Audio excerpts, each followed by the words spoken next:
The first spark from the grill snapped in the silence, just as the sun began bleeding into the sky. Smoke rose like a signal, not to the neighbors, but to something deeper, something waiting. Adam Rivera stepped back from the flames, wiping his hands on a towel soaked in charcoal sweat.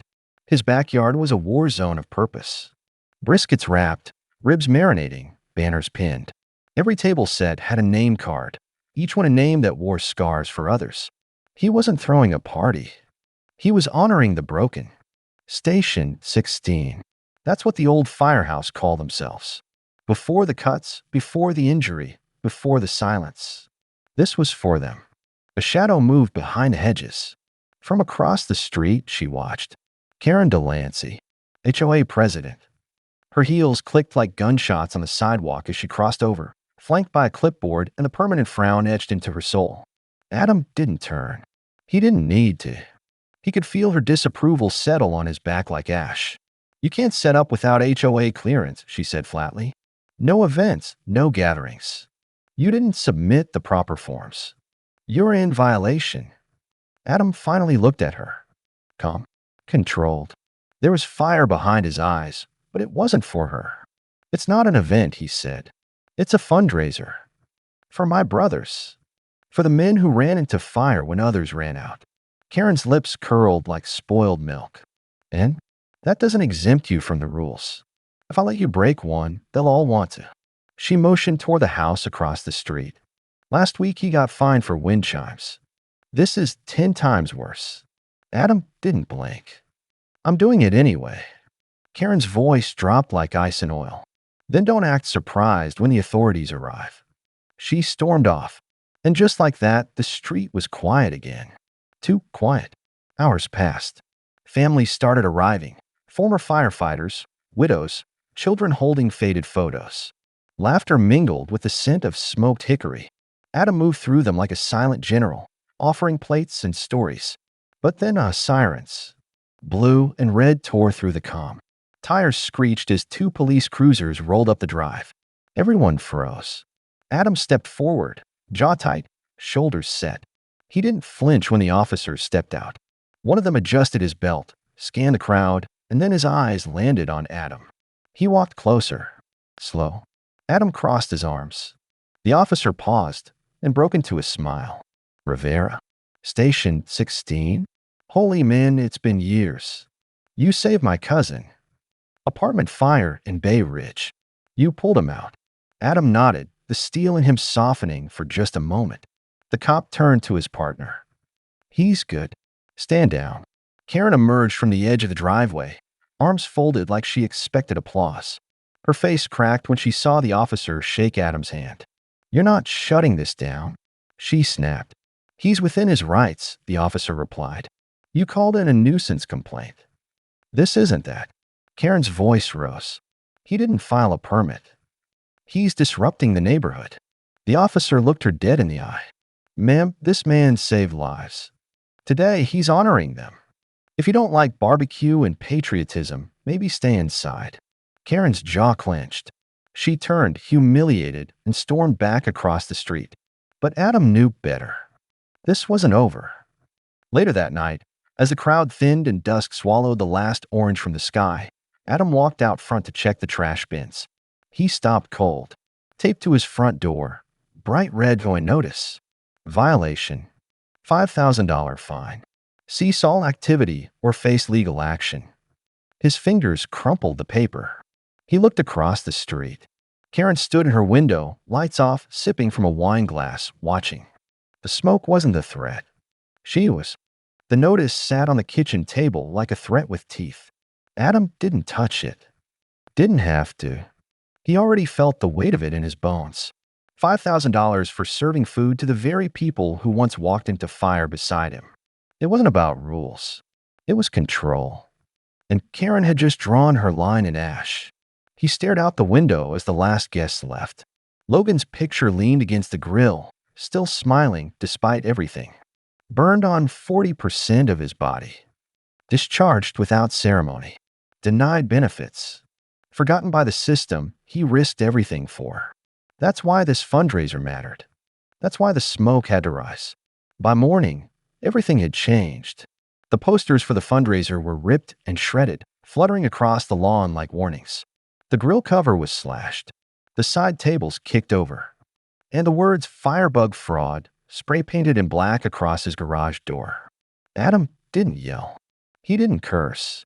He just stood there motionless while neighbors peeked through blinds. Then someone approached quietly. A woman in her 30s, eyes hollow, holding a small folded note.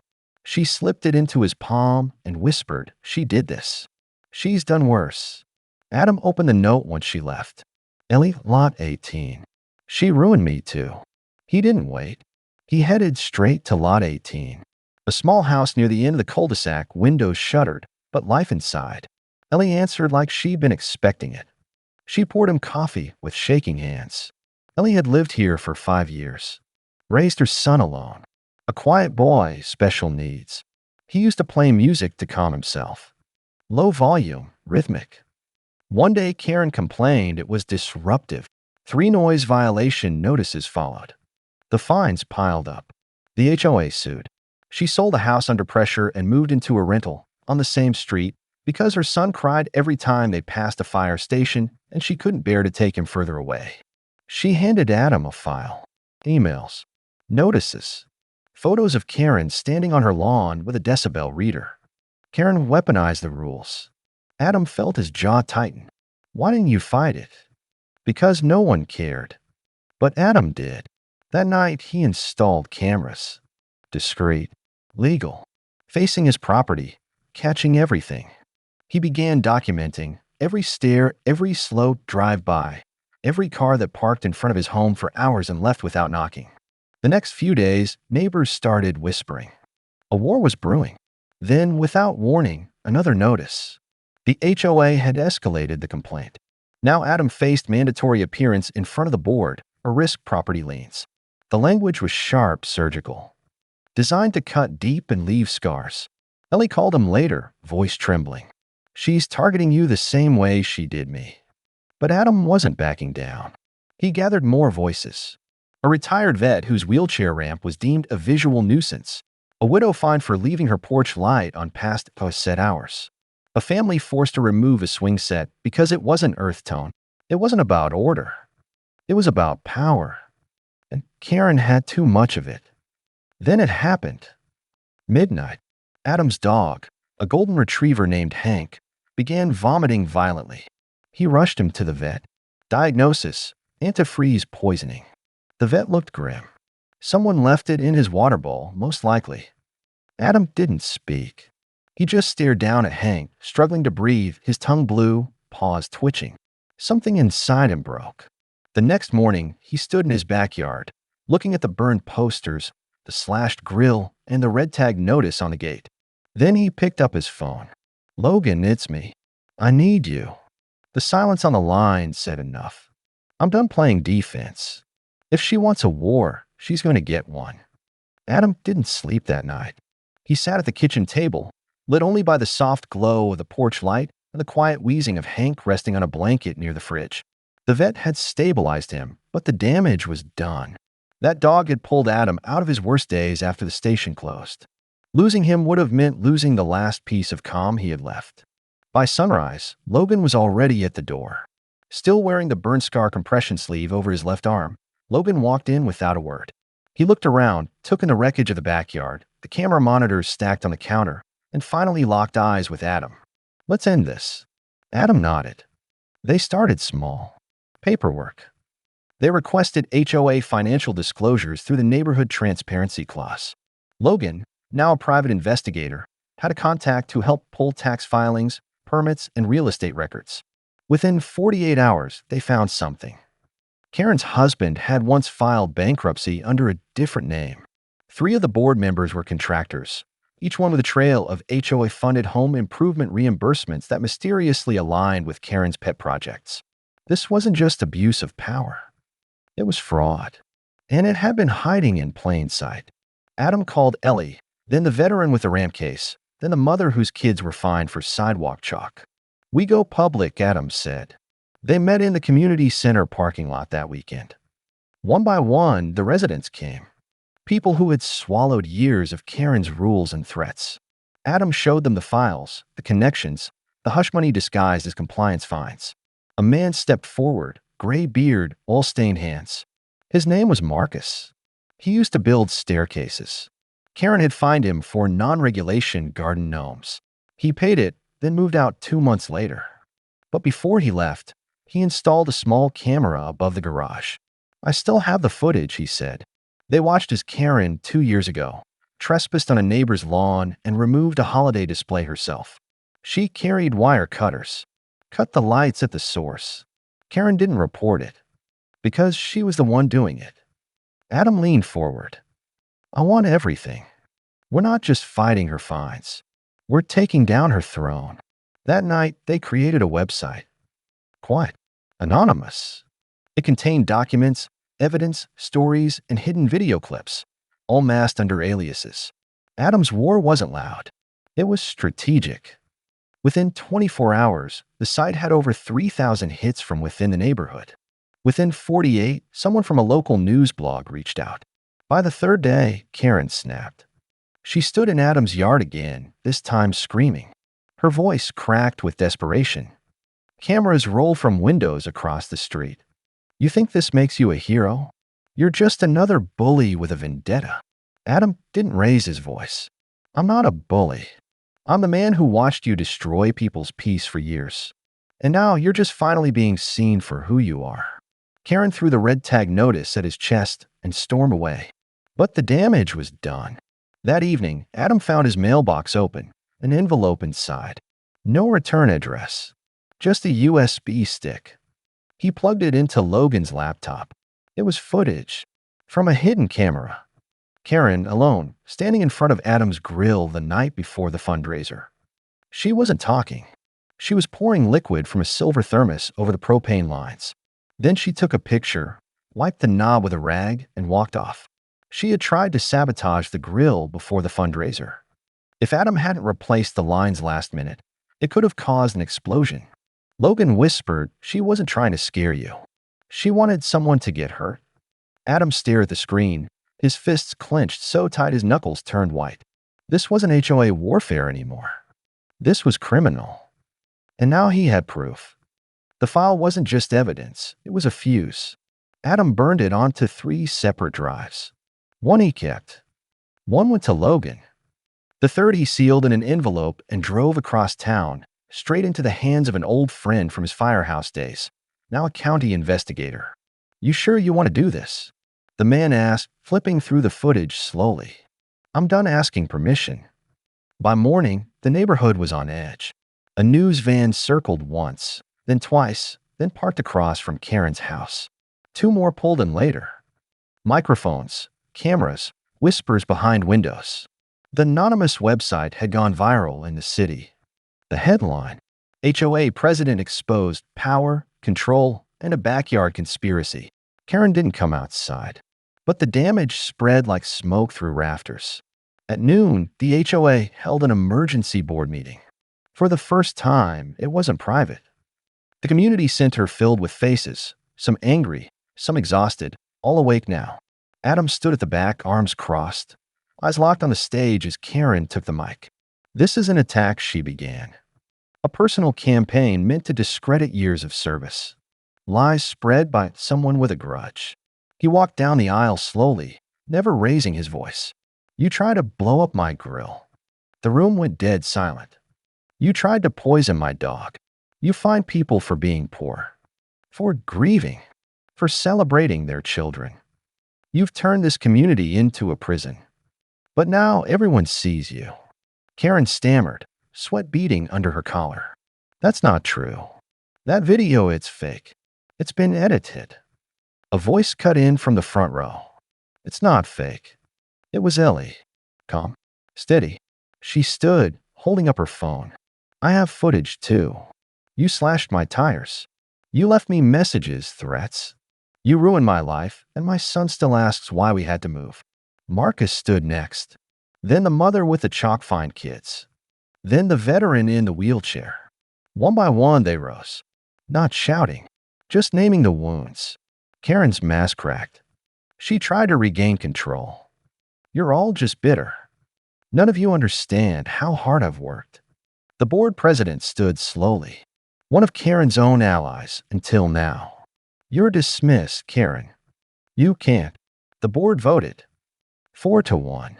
She was removed from her position on the spot. But it didn't end there. Within 48 hours, the footage had been submitted to county authorities. An investigation opened into HOA corruption and misuse of funds. Civil suits were filed. Restraining orders requested. Karen's accounts were frozen, pending review. Adam didn't celebrate. He stood on his porch that night as the neighborhood lit up again, not with anger, but with small laughter, kids on scooters, music from backyards. Logan joined him, sipping iced tea. "Feels different now." Adam nodded. "It does." But then came the knock. Two men in suits. County investigators. Calm, respectful, but their eyes were serious. "We need to talk," one said. Privately. Inside, they laid out the final twist. The footage was more serious than they thought. Karen's actions with the propane, those weren't just sabotage. She had done it before. To another neighbor. 3 years ago. House fire. No proof then. But now, with this video, there might be a connection. They were reopening a cold case. A house fire that killed a family's dog and hospitalized a child. Adam sat back stunned. Karen hadn't just been cruel. She had a pattern. "You're not just a whistleblower now," one of them said. "You're a key witness." And it's not over yet. Outside, the stars blinked above the rooftops. Calm on the surface. But underneath, something darker had been living here all along. The neighborhood felt quieter, but not peaceful. It was the kind of silence that comes after a storm, when people sweep shattered glass off porches but still flinch at every gust of wind. Adam walked past homes where curtains no longer snapped shut when he passed. Children played again. Lawns bloomed. But trust, real trust, hadn't returned yet. It was the third night since Karen was removed when Adam got the letter. No return address. Just one line inside, typed in bold. "You think this is over?" He didn't show Logan right away. He didn't even react.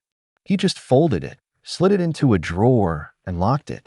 But something shifted in his eyes that night. A quiet readiness. Like the firefighter in him had returned, not with a hose, but with a shield. The investigation deepened. County officials began interviewing residents. Adam gave his full statement, calmly detailing everything from the barbecue fundraiser to the sabotage to the poison dog. The lead investigator nodded carefully through it all, but paused at one point. "There's more," he said. Karen's husband, John, had gone off the grid. Disconnected numbers. Vacated business office. The investigators believed he had helped forge some of the HOA permits. And he wasn't just evading civil suits. He was wanted now. That's when Logan brought something new to Adam's attention. He'd been watching old HOA meeting recordings. One, from 6 months ago, had a line that caught his attention. Karen offhandedly had said, "We always keep the ledger separate, just in case the fire boys come asking again." The term hit like a slap. Fire boys. She'd used it before. When mocking firefighters. When trying to cut their fundraiser short. But ledger. That wasn't just HOA money. It was hush money. Logan dug deeper and found a pattern. Karen had been collecting extra payments from homeowners facing violations. But those payments weren't going into HOA accounts. They were going through a side company under her husband's name, property maintenance on paper. But no staff. No services. Just invoices and deposits. Over $130,000 had passed through in 2 years. And it was laundered through fake repairs, many tied to homes where residents had suddenly decided to sell after fines overwhelmed them. Karen didn't just control the HOA. She controlled the market. And Adam realized something terrifying. Ellie's forced move wasn't an isolated case. Karen had engineered it. He sent everything to the investigators. They launched an emergency audit. Within days, they froze the shell company's assets. But still, Karen hadn't been seen. No arrests, no footage, no trace, until a neighbor's camera caught something. Karen's car, at 3:17 a.m., pulling up behind the old community center. She slipped inside through a side door, keys still worked, and disappeared for 13 minutes. When she came out, she was carrying a box. Investigators searched the center the next morning. The room where HOA records were kept had been emptied. Files, hard drives, even framed certificates, all gone. But they made a mistake. In her rush, she dropped something. A USB stick. Cracked, but salvageable. What it contained shocked even the agents. Voice memos. Dozens of them. Karen ranting. Listing names. Threats. Laughing to herself. Calling residents weak, desperate, easy to control. But the worst came in one recording, timestamped 2 days before Adam's barbecue. She said, "I'll make an example out of him. He wants to feed firefighters. Let's see how they feel when her hero's house burns down." That was the moment the case shifted from corruption to criminal conspiracy. An arrest warrant was issued that same night. But Karen was gone. Vanished. Logan stood beside Adam on the porch as they watched police sweep her house. "She's not coming back here," Logan said. "She will," Adam replied. "People like her don't run forever. They circle. Wait for the smoke to clear." Logan nodded slowly. "So we keep watching. We keep protecting." For the first time, Adam didn't feel like a victim. He felt like a guardian. And the community, wounded, shaken, but wide awake, stood behind him. The real fire hadn't burned them down. It had forged them. The storm hadn't passed. It had just gone quiet. 2 weeks since the warrant, and Karen was still missing. The official story was that she'd skipped town, but Adam knew better. She was nearby, watching, waiting for her moment to strike back. People like Karen didn't surrender. They calculated. Late one night, Ellie called. Her voice was shaky. "There's someone in my backyard." Adam and Logan were already halfway there before she hung up. When they arrived, her back gate was open, and the motion light was swinging. Nothing stolen. No broken glass. But on her porch sat a single garden gnome. Painted red. Karen's old weapon of choice. A warning. This wasn't over. The next morning, Adam called a neighborhood meeting.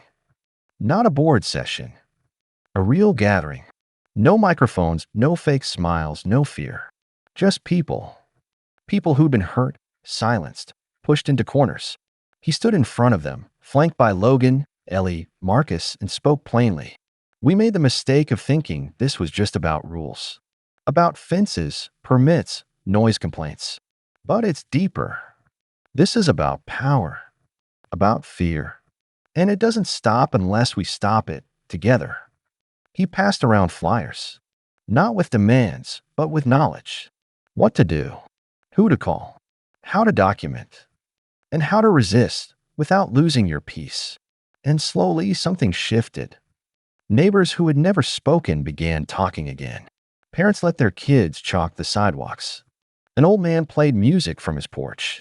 One woman painted sunflowers across her fence, the same fence Karen had once demanded she repaint gray. Fear was no longer the currency. Solidarity was. But just as things began to feel lighter, the crack came. One morning, Adam woke up to the sound of sirens.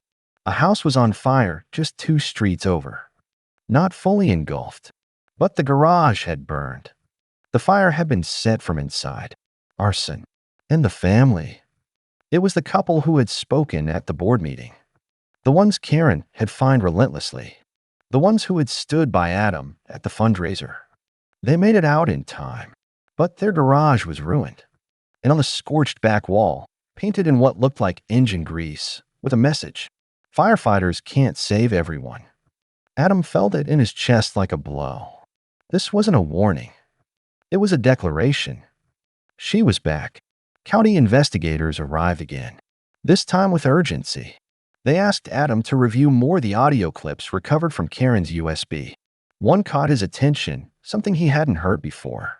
She spoke about a backup plan, a storage unit, kept outside city lines, under a false name, full of leverage.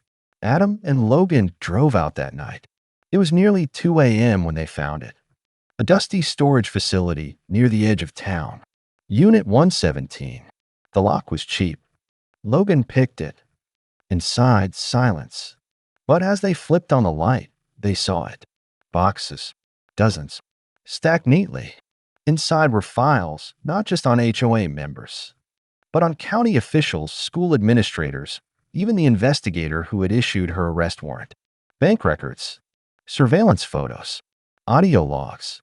Karen had built an empire of control, blackmail, fear, insurance policies for every scenario. She never planned to run. She planned to return and take back everything. As Logan snapped pictures, Adam found a folder with his own name. Inside was a photo of Hank, his old medical records, and one line typed in bold: "Take away what he protects, and he'll fold."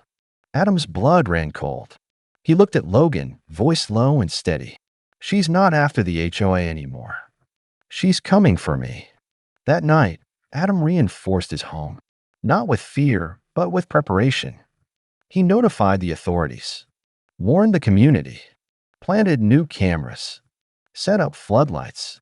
And more than that, he brought Hank's bed into the living room and sat beside it all night, hand resting on the old dog's back.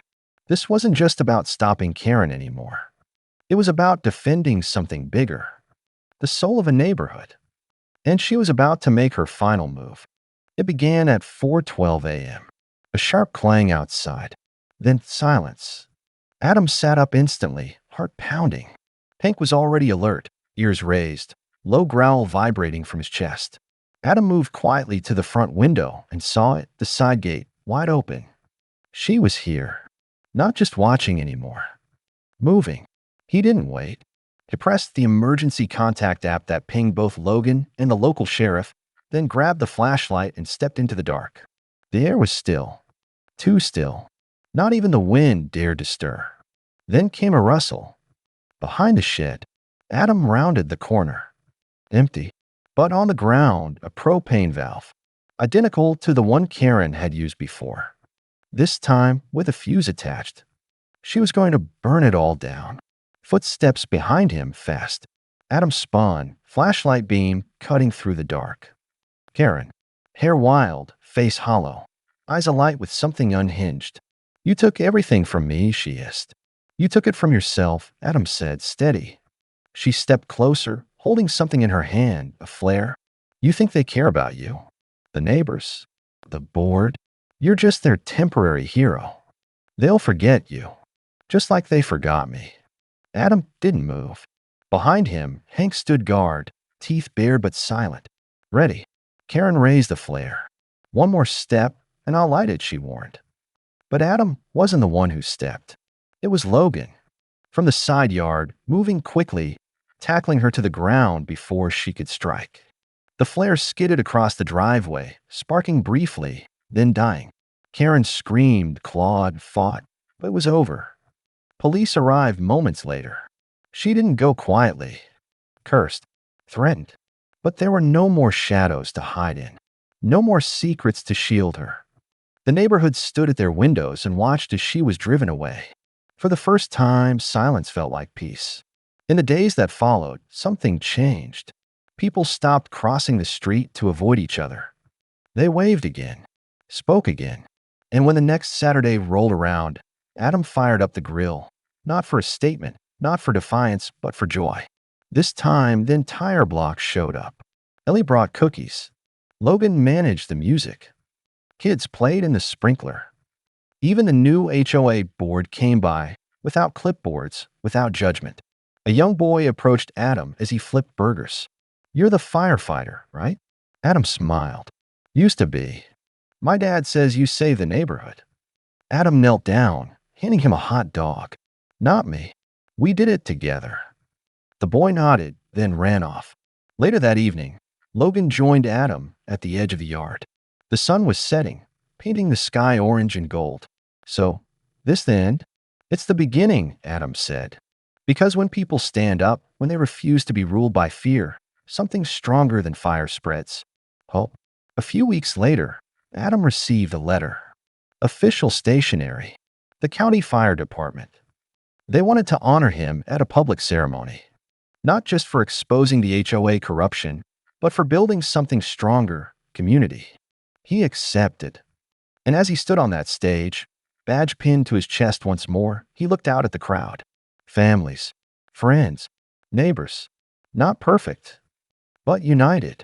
One voiceover to end the video echoed through the applause. This wasn't just about a barbecue. It was about standing for something when no one else would. About choosing courage over silence, community over control. So if this story moved you even a little, like, share, and subscribe. Because real stories like this, they still matter.